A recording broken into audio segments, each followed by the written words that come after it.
Was created in 2008 during the peak of the financial crisis. It emerged on a cryptography mailing list by someone who identified themselves as Satoshi Nakamoto.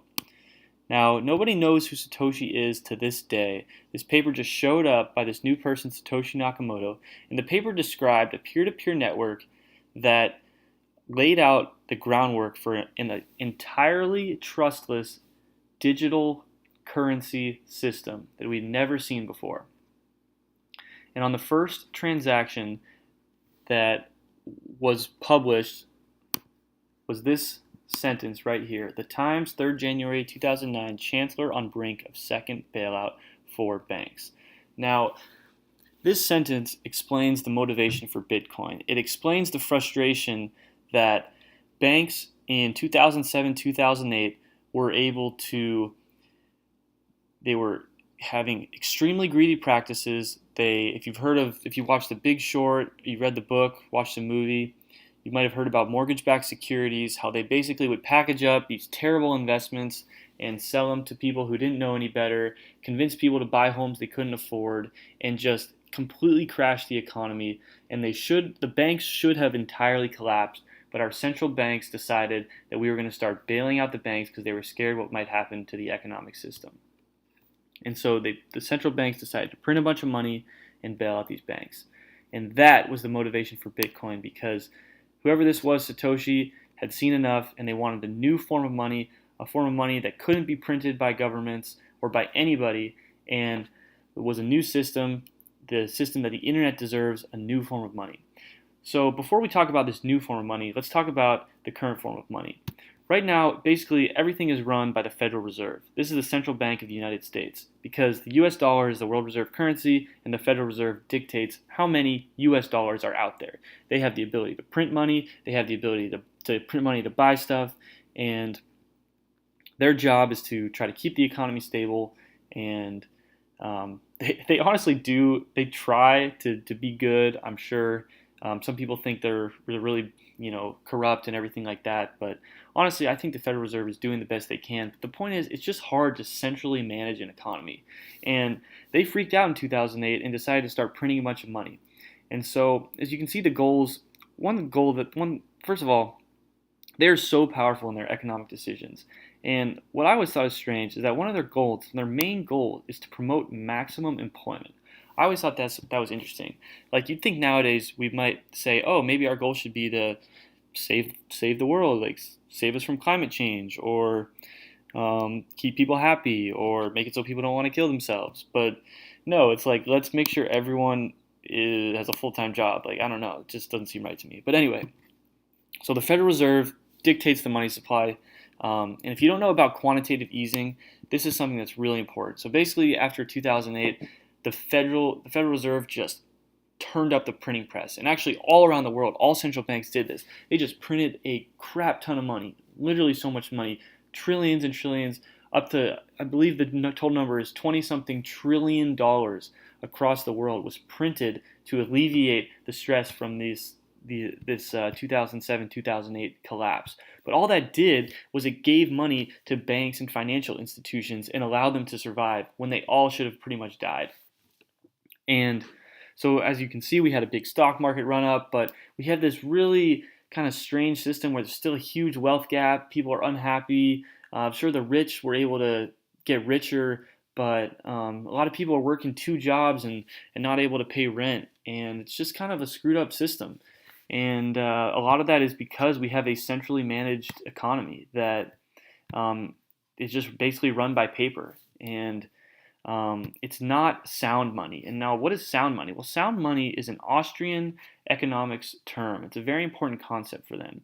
And the idea is that for money to be sound, it means nobody is able to easily inflate the supply. Now, with paper, it is completely the opposite, because the printing press, the Federal Reserve, can just print as much as they want, and there's no accountability.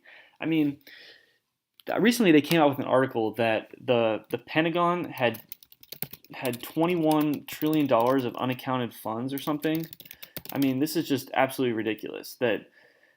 Ocasio-Cortez came out with this tweet about this, but it's true. Someone did a study, and the Pentagon couldn't account for $21 trillion of funds. You realize how much good things in the world we could fund with $21 trillion, but all of that has gone to the military industrial complex. I mean, it's just ridiculous. There's zero accountability in government spending because they're just have access to this printing press, and it's at the expense of all of us, the normal people in the world. Sound money exists to give power back to the regular people, and the best version of sound money was the gold standard. And the reason gold was sound money is because gold is very hard to mine. It's very rare, and there was and people had been using it as money for a very long time. And so it's not easy to inflate the supply of gold. So your value of gold tends to hold over time. But the gold standard was slowly eroded over the past 100 years. And I think you can get some information from here. But basically, in 1930, the United States made it illegal for their citizens to hold gold. So everyone turned in their gold for paper. And then they started inflating the money supply. In 1970, I believe it was 71, President Nixon completely closed the gold window and said dollars were no longer redeemable for gold. And so we've slowly gone off the gold standard, and now we're at a period where we literally just have paper money, that there's no accountability, it just gets inflated like crazy, and it's really a pretty screwed up system, and I'm not sure what's going to happen. You can see the amount of debt that the U.S. is in, and there's even more debt all around the world.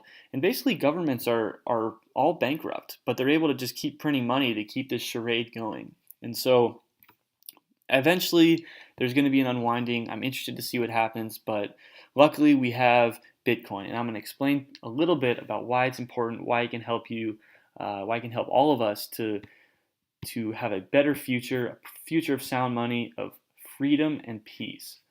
So this book, I want to talk about the Bitcoin standard because it talks about the history of money and then why Bitcoin's important. And this guy, Saifedean Ammous, is a great guy he does a lot of great talks, and he talks about what's so important about Bitcoin. And probably the most important thing about Bitcoin is that it has a fixed supply of 21 million Bitcoin. And that number has never changed and will never change. And it's really a breakthrough technology because we've never had something with a fixed supply. Even gold, when the price goes up, people are incentivized to mine it more and the supply increases. But with Bitcoin, we have a sound money that is mathematically verified to not be inflated. And it's really interesting to see what will happen. So here's the original paper that came out that was published by Satoshi Nakamoto. And it was really just sent to this email list of cryptographers and described the layout for this system. And it's only 9 pages long, but he also published at the same time, or a few months later actually, the first implementation of the actual code base, published it on GitHub. And ever since then, you've just had, 587 contributors. A bunch of volunteers have thought it was interesting and have been building it out and making it an extremely secure, robust network that's evolved over time, but it has held true to the concept of 21 million max supply, which cannot be inflated by any institution, any government, and your purchasing power, just like gold, but even more so than gold because it can't be seized. Your purchasing power of Bitcoin, you always have a fixed number of the total supply, and that's something really valuable. So let's go into a little more detail about how the network works. So to me, the network is divided into 3 groups. You have the users, who I call the hodlers. You have the nodes, represented by these laptops here, and you have the miners. Now, a person can be a hodler, they can run a node, and they can be a miner. You can be all 3. You can be just a miner, you can just run a node, or you can just be a hodler, user of the system. So what the heck is a hodler? Hodl is funny because back in 2013, I think it was 2013, there was a big Bitcoin crash in price, and someone said, I'm going to hold, and he spelled hold wrong. And so ever since then, hodl has become the motto for true Bitcoiners who are in it for the long term and won't sell. And so it's just kind of a funny term. So when you hear hodlers, that's what it means. And so yeah, you can be a user. You don't have to run a node or a miner. So what the nodes do is anybody can run a node. What you do is you download the software from the open source website GitHub, download one of the implementations, and then you download the blockchain. And what the blockchain is, People talk about it like it's something fancy. It's really not that fancy. It's just a list of every single transaction that's ever happened. And the whole point of having these nodes is each one of these nodes has a copy of every single transaction that's ever happened in Bitcoin. And so whenever a new transaction comes in, so a user wants to send a new transaction, they send it to one of the nodes, and the nodes can look on their list of transactions and see if this person actually has that amount of money. If they do, then they forward the transaction to the other nodes. If not, then they don't forward the transaction. And so by having every transaction stored across all the computers, it's such a secure way to ensure that nobody can spend their Bitcoin twice. It eliminates the double spend problem, which has been a problem with anything digital before that. Because if you have a digital image or a video, or a music, an audio file, anything like that, you can just copy it. And so there are all these issues with digital property rights and stuff like that, as you've seen. And so that's why this was such a breakthrough, this Bitcoin paper, because it described how you could have something scarce on the internet, something scarce represented by data, something where you can have money online that can't be copied, it can't be spent twice, and there's true accountability and scarcity in the money supply. Okay, so you have the users, the hodlers, you have the nodes, which run the software, and then you have the miners. And you may have heard about Bitcoin mining, and mining is very interesting. It's a very important part of the security model. Now, what the miners do is they're all competing against each other, and they're competing to take transactions that are valid, package them up into blocks, and they compete to get these blocks published into the blockchain. And the way they compete is that there's this funky math problem that they have to solve. And we can talk about this more in maybe another video because it has to do with hash functions and some other more advanced concepts that we don't have to get into at the moment. But it's a really interesting, super creative idea that basically all this computing power is dedicated to securing the network and helping validate transactions. So the nodes get transactions and determine which ones are valid, pass them off to the miners. The miners try to package them up into blocks, competing against each other. If a miner can successfully package one into a valid block, then they get a mining reward. So this incentivizes the miners to dedicate computing power to secure the network, and it just has led to a system that has survived for 10 years and looks like it will continue to survive much, much longer. So it's very interesting. Please ask questions if you have any in the comments, and I'd love to try to explain more. So basically going back to, let's see, the blockchain. So every computer that is a node has a copy of every single transaction in the history of Bitcoin. And so you can go on any blockchain explorer like this one here, just type in a number, typed in 0, so it's going to be the 0th block, which means the first block, because in computer when we count, we start from 0. It's just a computer science thing. But as you can see, this was the first ever block. And the block reward was 50 Bitcoins to the first miner, who was most likely Satoshi Nakamoto, because it was this first transaction on January 3rd, 2009. And as we see, that's when this transaction, this sentence, was published on the blockchain. And it's really neat. Everything is so transparent. So the way users, let's see if I can look up. So I'm going to look up an address right here. So this is a random address that I was looking at earlier. Oops, we couldn't find it. Sorry. We're going to look at the Bitcoin blockchain, and I just want to show you guys an address. We're going to look at the most recent block. As we can see, it was 9 minutes ago. And we're going to check out the transactions. So these are the transactions most recently. As you can see, this one was 98 Bitcoins were transacted from this address, 32DA something something, and the outputs were 3B, MEX, and 36 DC. And so, as you can see, if you're a user, you can generate a new address, and each address is backed by a secret key. And so that's one of the other beautiful things about Bitcoin, is that if you're a user of the system, you can store your money in your head.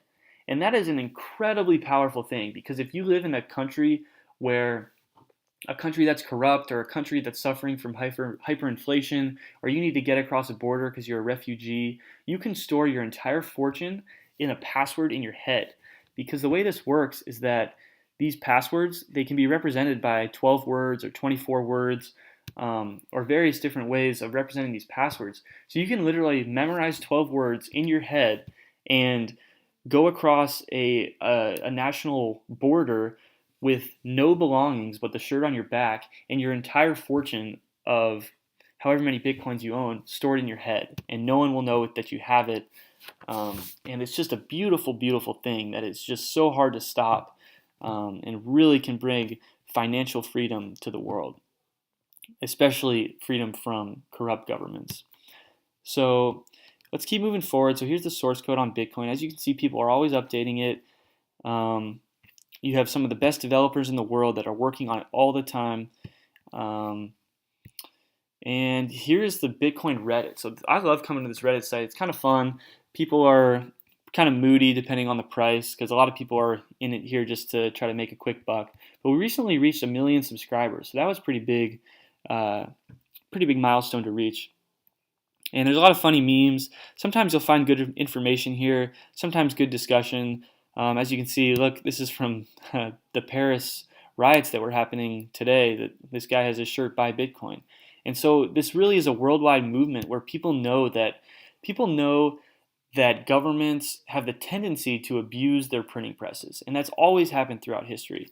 But Bitcoin cannot be printed; it can only be mined with significant electricity costs that you dedicate to your mining.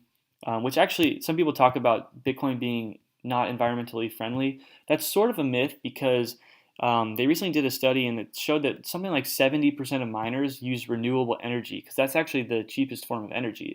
And so you have a lot of hydroelectric power that's running large Bitcoin mines. So it's really not destructive to the environment. But yeah, people know that because Bitcoin has a fixed supply of 21 million, there will never ever be more than 21 million Bitcoin. You have the soundest, hardest money ever invented, native to the internet. You can store it in your head, and it's not reliant on any government, bank, or central institution. There's no CEO, there's no company. It's just a beautiful, decentralized, collaborative effort of all of humanity to come together and build this thing. And it's really just a beautiful, beautiful thing that's been alive for 10 years. It's a miracle that it's gotten this far, and every day that it stays alive, it just is that much more likely to keep going. It's really a beautiful thing. There's more information you can find on this website, coinmarketcap.com, if you like following the price. But honestly, I wouldn't suggest getting in this for the price. I would do your research about how the structure of it works. I would read the paper. I would go on YouTube and listen to people like Andreas Antonopoulos.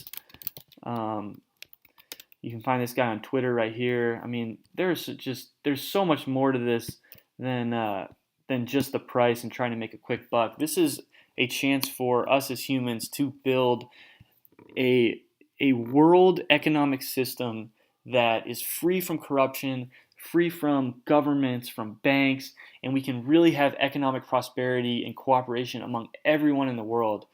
And it will take time, because it's not going to happen overnight, but it's really a beautiful, beautiful opportunity, and I truly believe that. So I just want to get you guys a few more links to some great people out there. So this Andreas Antonopoulos, he's great. I think we should go to his YouTube channel, because he's got some really informative videos that I'll link in the description below.